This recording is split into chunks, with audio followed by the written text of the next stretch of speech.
परम पिता परमात्मा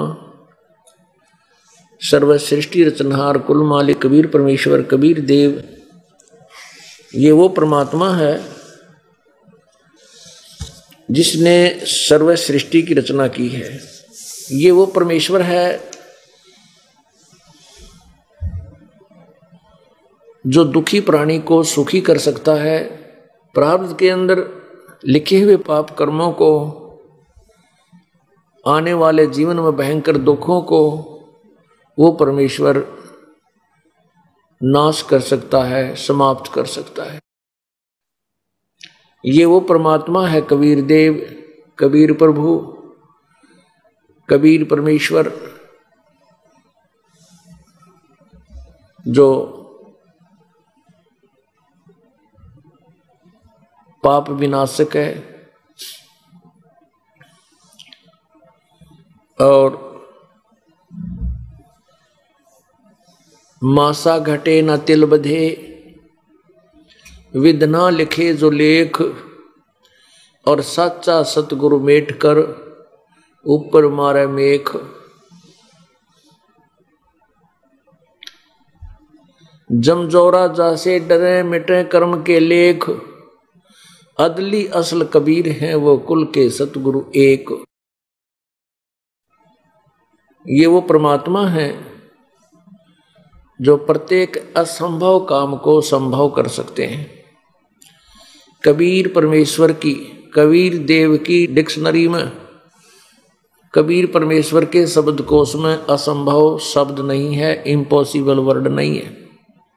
ये परमात्मा इस काल के लोक में आते हैं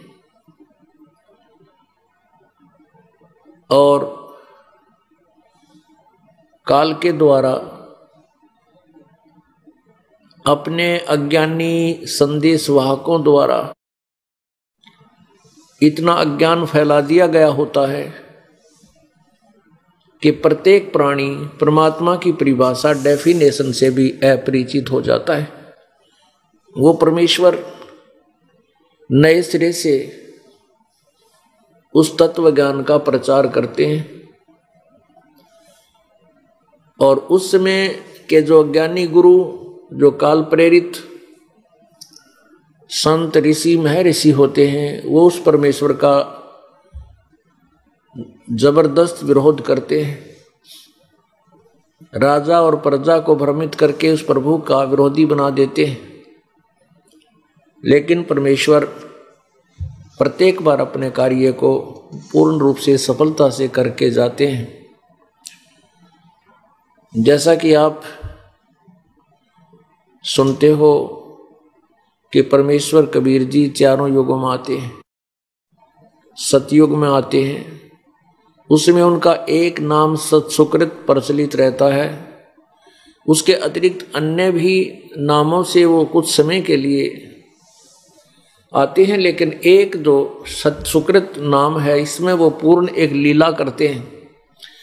नवजात शिशु के रूप में प्रकट होते हैं, उनके कोई माता पिता नहीं होते, फिर लीला करते हुए बड़े होते हैं और छोटी ही आयु में वो इस तत्व ज्ञान का प्रचार प्रारंभ कर देते हैं।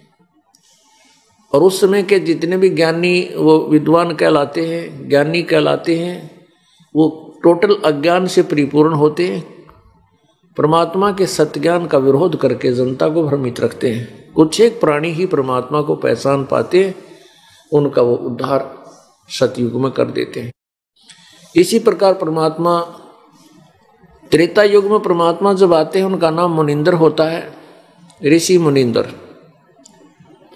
उसमें भी यही स्थिति होती है कि परमात्मा समझाते हैं, कहते हैं कि प्रभु पूर्ण परमात्मा कोई और है, तुम जिस भगवान की भक्ति करते हो ये पूर्ण परमात्मा नहीं है, ये ब्रह्म है।